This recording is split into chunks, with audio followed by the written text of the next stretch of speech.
Salut tout le monde, aujourd'hui on est le 29 avril, là il est à peu près 11h15. Donc je suis toujours à Hanoï aujourd'hui et je regardais ce matin pour aller sur l'île de Katba, qui est l'une des îles de la baie d'Along, la plus grosse île, pour pouvoir faire un petit tour là-bas. J'avais trouvé une compagnie de bus qui s'appelle Hoang Long, mais bon apparemment le client est pas roi ici, hein. On m'a gentiment fait comprendre que je les emmerdais gravement parce que j'ai demandé d'abord pour un trajet à Hanoï-Katba, ils m'ont dit que c'était 160 000 dong, etc. Et ensuite je voulais voir, parce que juste avant je vais aller à Ninh Binh et je voulais avoir pour comparer Ninh Binh Katba directement. Et là ça lui a pas plu du tout, parce qu'il a dû travailler un peu plus je pense. Et donc du coup voilà, au lieu de ça il est en train de se regarder dans le miroir, se recoiffer, etc. Bon, je vais quand même patienter un petit peu et puis si ça me saoule trop longtemps, et ben je vais partir. Ça commence à me saouler. Ouais, ça y est, j'ai réussi à prendre mon billet.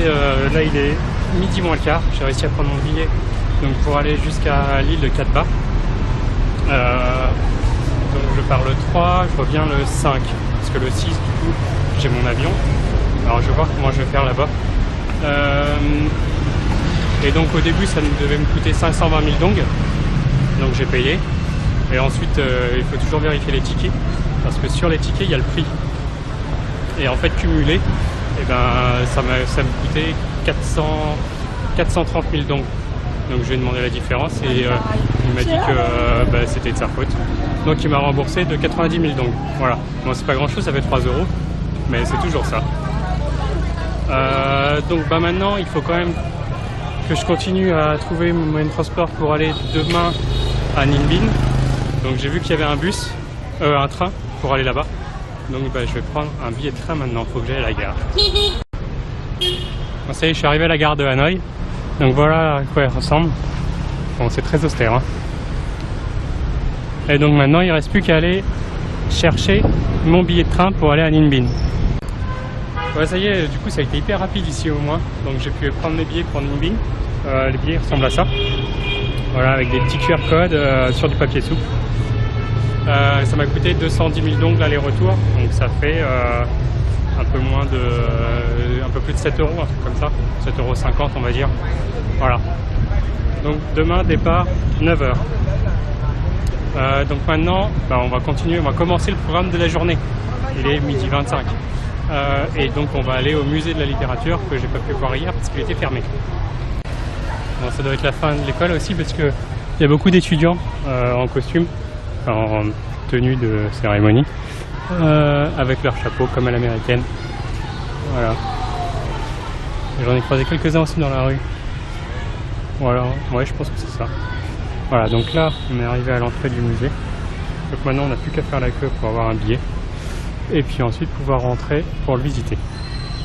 Et donc là on est rentré, donc ça ressemble à ça. Un grand jardin avec des espaces d'eau sur les côtés. Et donc ici il y a plein de petites explications en français, donc ça c'est plutôt bien.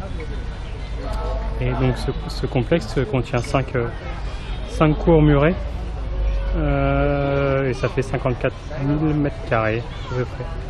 Voilà, et donc la première cour elle est appelée Nabdao, entrée sur la voie. Et donc en fait il y a une grande allée centrale et 2 allées sur les côtés. L'allée centrale c'était pour les rois et pour les mandarins. Et les sentiers latéraux c'était pour les étudiants et les roturiers. Et donc après il y a 3 portes au fond. Voilà la porte centrale qu'on appelle Dai Phong, qui est la grande porte juste au milieu. La porte de gauche, c'est l'accomplissement de la vertu, et la porte de droite, c'est la réalisation du talent. Voilà. Un petit peu d'histoire. Bon, après la deuxième cour. Après la première, la deuxième cour. Voilà à quoi elle ressemble. Et donc là, il y a un petit pavillon qui a été construit qui date de 1805. Voilà.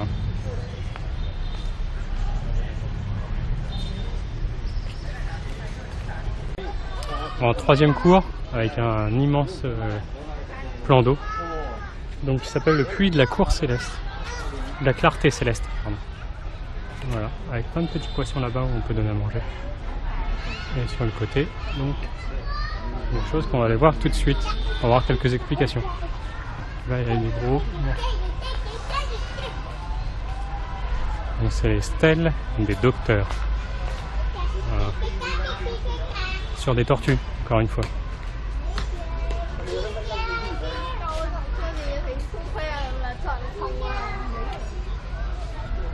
C'est la même chose de l'autre côté. Et à chaque fois ici c'est bien parce qu'il y a beaucoup d'explications. Donc là le jardin des stèles, voilà, en vietnamien, en anglais et en français. Et en fait on voit sur chaque stèle, en fait il y a des noms de gravés. Alors là, on voit plus très bien. Mais en fait c'est tous les lauréats qui ont réussi les 82 concours pendant la période de 1442 à 1777. Et en fait c'est le roi qui a mis en place ce système là. Pour sélectionner les mandarins. Donc en fait les mandarins c'est pas les chinois, c'est les officiers impériaux. Et donc en fait c'était des concours et qui étaient interdits donc à 3 catégories. Il y avait ceux qui étaient veufs ou veuves, ceux qui étaient chanteurs ou musiciens, et la 3e catégorie c'était les criminels. Voilà. Donc après, les concours étaient ouverts à tout le monde pour devenir officier impérial et pour pouvoir seconder l'empereur pendant son règne.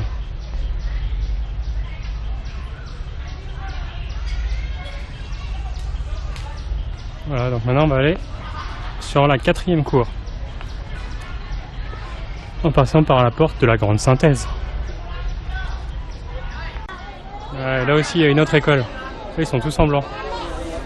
Je pense qu'ils vont au milieu avec leur maîtresse. Voilà. Donc voilà à quoi ressemble cette 4e cour, qui est la cour des sages, parce que c'est écrit ici.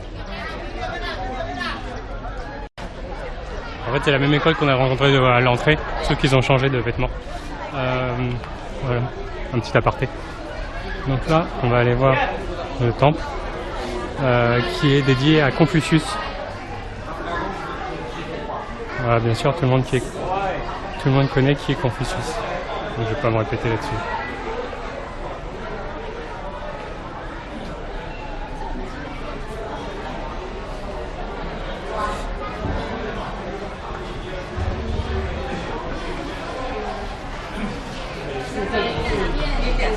Et donc le voilà.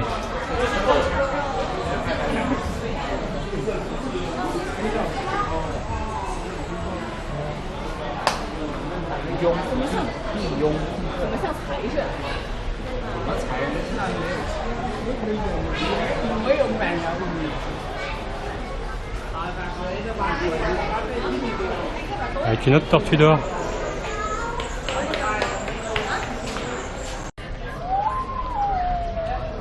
Donc on se retrouve dans la cour. Bon, en face c'est souvenirs, boissons, etc.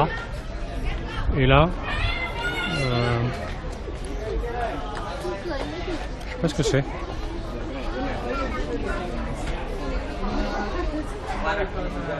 Mais ça, il faut regarder la télé. Bref. Bon, on va continuer la visite. Parce qu'il reste encore une cour.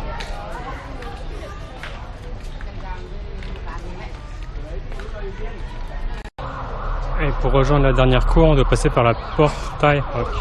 Voilà.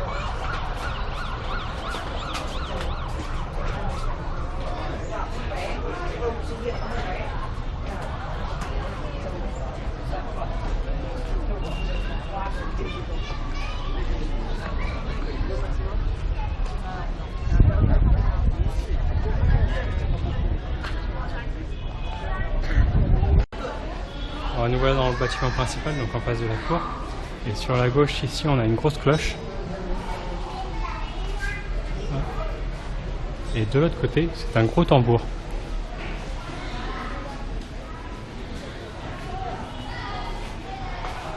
Voilà. Donc ici. Ensuite on a la statue de l'empereur. Je sais plus comment il s'appelle. Mais je crois qu'il y a un empereur qui date du XIIe siècle, ou XIIIe siècle plutôt. Et ça, c'est un bâtiment qui a été construit en 1999. Donc c'est très récent. Et il y a un étage, donc on va aller voir ça.